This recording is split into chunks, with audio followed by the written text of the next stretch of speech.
All right, you guys, I'm kind of excited today. I'm back here at the crime scene, and I got this oak to buck up here, and the reason I'm excited is not only because of that, but because of what's behind me here. It's a 25-inch bar on my saw, and that'll be the first for me that I can remember. I've been running a 20-inch bar the last few years, and maybe when I was a teenager, when I used to work with my uncle, my dad, grandpa, and them, I might have run a 25-inch bar or a different size bar, I forget. But one of the reasons I've been hesitant to go to it is because there's a little bit of a weight difference. Not a big deal probably, but there's more cutters to sharpen, and sharpening isn't everybody's favorite. As a matter of fact, it's probably nobody's favorite, and I'm part of nobody. So today we're gonna get a glimpse of what we can do here with a 25-inch bar on my MS400.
Have to half these to load them, have to rip them.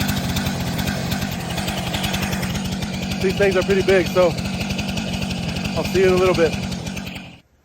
So obviously this is a different day, and I did get a load out of here. I got a couple of these ripped. I don't know how many, maybe 3 or 4. So that was a day or two ago, and I got those rounds up there. I don't think I'm gonna stick with a 25-inch bar. I'm just not doing that big of trees typically, and even when I do, my 20-inch bar works fine to, you know, to do my face cut and my back cut, and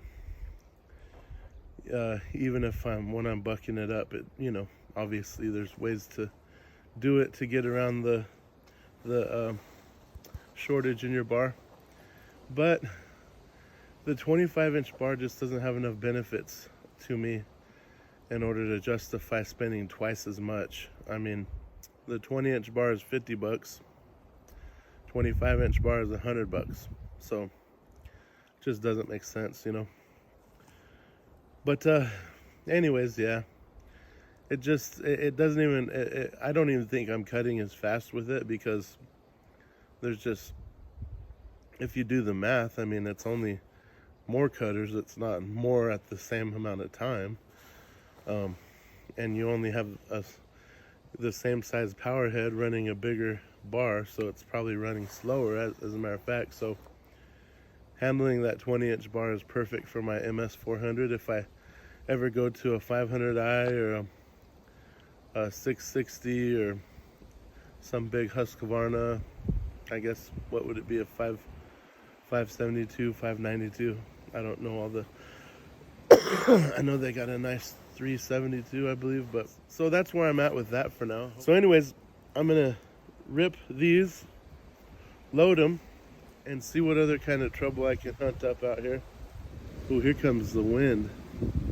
That always hurts a little bit. Didn't wear my long johns, man. But anywho, thanks for joining me today.